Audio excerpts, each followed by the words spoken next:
We need to know where we're going, because all we're ever concerned about, roughly speaking, is where we're going. That's what we need to know. Where are we going? What are we doing? And why? It turns out that the way that we're constructed neurophysiologically is that we don't experience any positive emotion unless we have an aim and we can see ourselves progressing towards that aim. It isn't precisely attaining the aim that makes us happy. As you all know, if you've ever attained anything, because as soon as you attain it, then the whole little game ends. Then you have to come up with another game, right? So it's Sisyphus, and that's okay. But it does show that the attainment can't be the thing that drives you, because it collapses the game. That's what happens when you graduate from university. It's like you're king of the mountain for one day, and then you're like surf at Starbucks for the next 5 years, you know? So, yeah.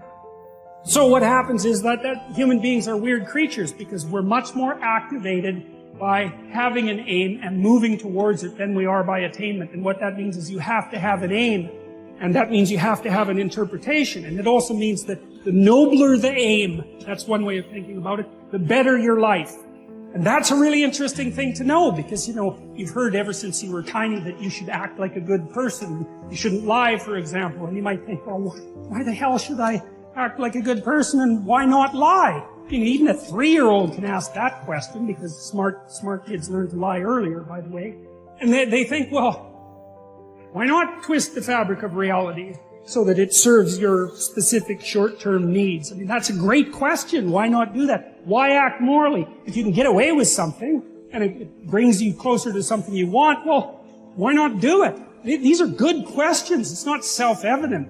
Well, it seems to me tied in with what I just mentioned. It's like you destabilize yourself and things become chaotic. That's not good. And if you don't have a noble aim, then you have nothing but shallow, trivial pleasures, and they don't sustain you. And that's not good, because life is so difficult, it's so much suffering, it's so complex. It ends, and everyone dies, and it's painful.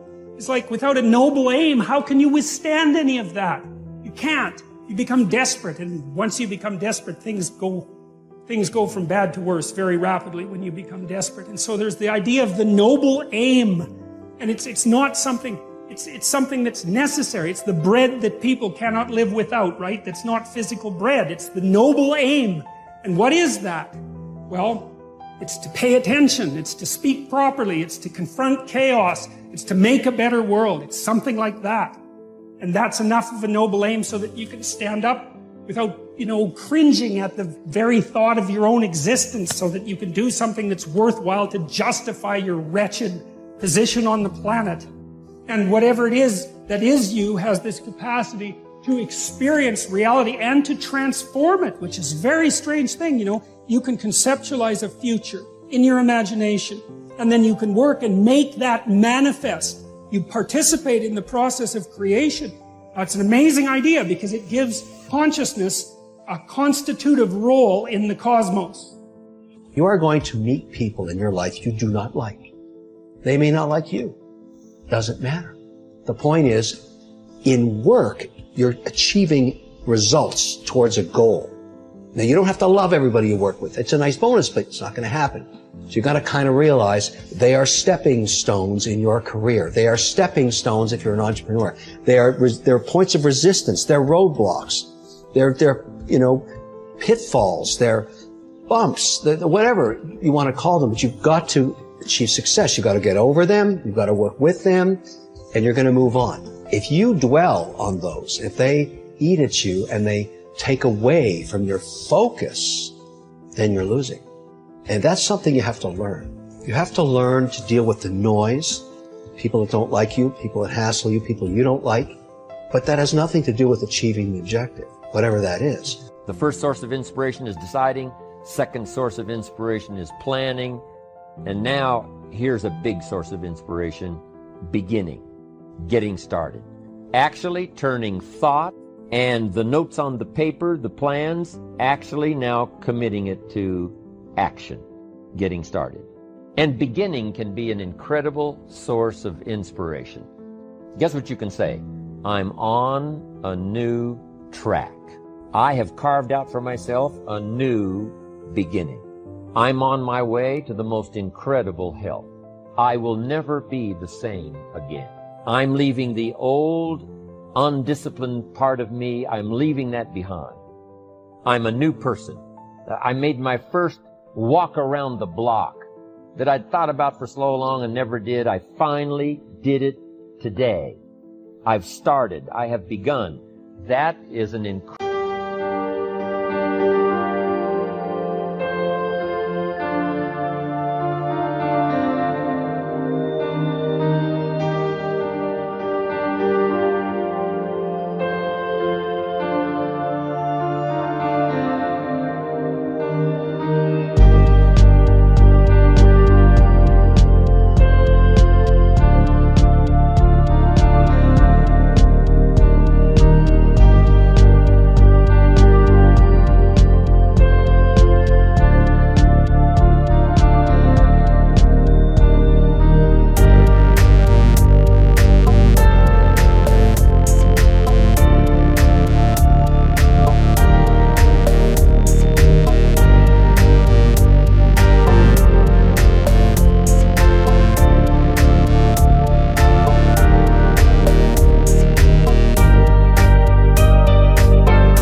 With the pen in your hand and the pad ready to take notes, here I am.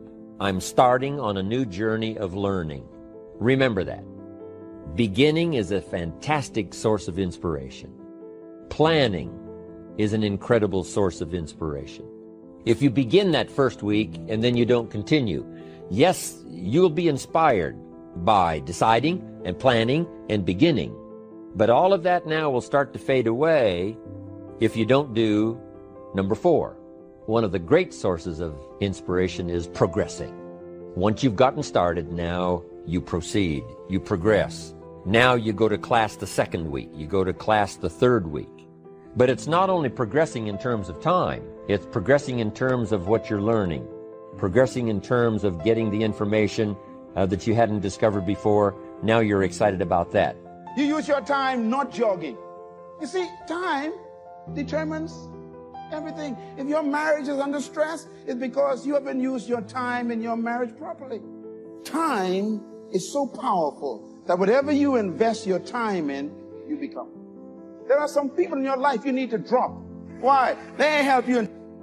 In other words, time gives you time to change relationships. I put it to you, friends, that you can actually treat time just like money. Write this down. You can have time stolen. How many of you sat with people for 2 hours? When you was finished, you wasn't sure what happened. I mean, 2 hours of your life gone, and they talked to you, and you gained nothing. The older I get, the less time I have to just listen to talk. Time is more valuable than money. You can get more money, but unfortunately you can't get more time. I don't know about you, but you ain't old enough yet. There's a certain period in your life where you realize, I ain't got time for this. People just kind of wander into your life. Let's talk. Talk about what? Write this down. Time can be what? Abused. Time can also be lost. You can lose it, just like money. Time can be squandered, just like money. You could spend an entire day. Have you ever said this? I don't know where the day gone. Why? You squandered it. It didn't take you closer to your goals, didn't take you closer to your vision, didn't accomplish the things you wanted, and you spent it and squandered it on stuff that didn't count. Time is more important than money.